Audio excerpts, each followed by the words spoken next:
गुरु महाराज ने उन्हें ज्ञान की विधि दी, पर ज्ञान की विधि देने से पहले कहा कि गुरु दक्षिणा में क्या दोगे? तो शिवाजी कहते हैं, महाराज मेरा तन मन और धन ये सारा राज्य मैंने आपको अर्पित किया। गुरु महाराज के चरणों में अर्पित करते हैं। गुरु महाराज ने उन्हें अध्यात्म की दीक्षा दी और कहा, शिवाजी अब ये राज्य तुम्हारा नहीं हमारा है, इसको त्याग की भावना से इसका उपभोग करो, जैसा कि हमारे शास्त्रों में लिखा है, तेन तक तेरा भुंजित।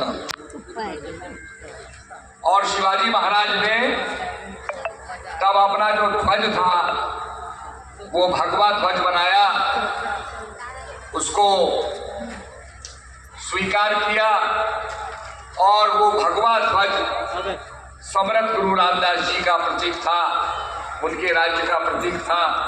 और शिवाजी का शासन आप सभी जानते हैं कि किस प्रकार का अद्भुत उनका शासन था।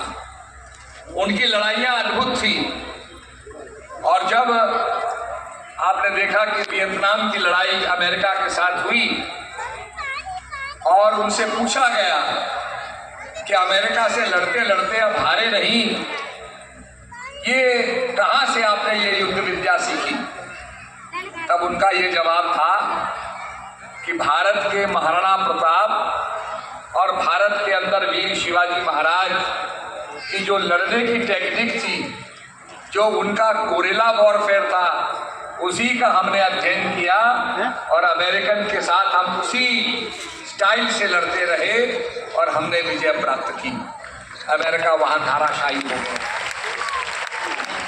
और आप जाएंगे अगर वियतनाम के अंदर, तो उन्होंने जमीन के नीचे पूरा सुरंगों का एक सिटी बनाई हुई है। सारी सुरंग से कनेक्टिविटी है। ऊपर तो बमबारी होती थी, पर वो सुरंगों से निकल करके अपने परिवार को बचाते थे और जमीन के अंदर रहते थे।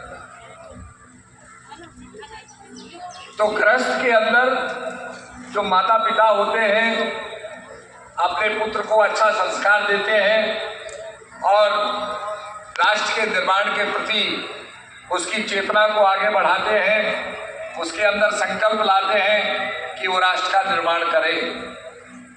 जो अध्यात्म के संत होते हैं वो अपने शिष्य को संत शिष्य बनाते हैं ताकि उनका शिष्य अध्यात्म का प्रचार करते हुए राष्ट्र का निर्माण करे।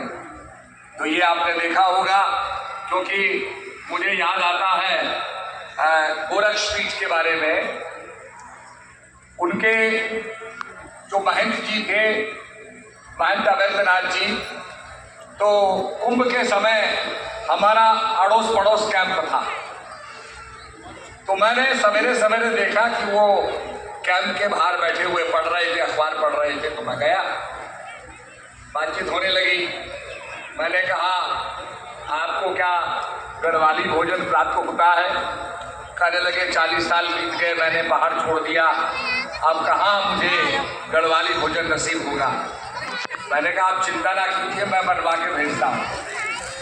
तो बाड़ी फाड़ जो होता है हमारा गढ़वाली भोजन, वो बना के उन्हें भेजा। वो उसको याद करते रहे और उसके बाद अपने शिष्य जो है योगी आदित्यनाथ को भी उन्होंने कहा कि महाराज जी ने मुझे गढ़वाली भोजन कराया था। तो आज एक संत शिष्य को बना करके आप यूपी के अंदर देखिए किस प्रकार से तेजी से विकास हो रहा है। तो निश्चित रूप में संतों का यही लक्ष्य होता है कि हमारे राष्ट्र का निर्माण हो और अध्यात्म का प्रचार हो।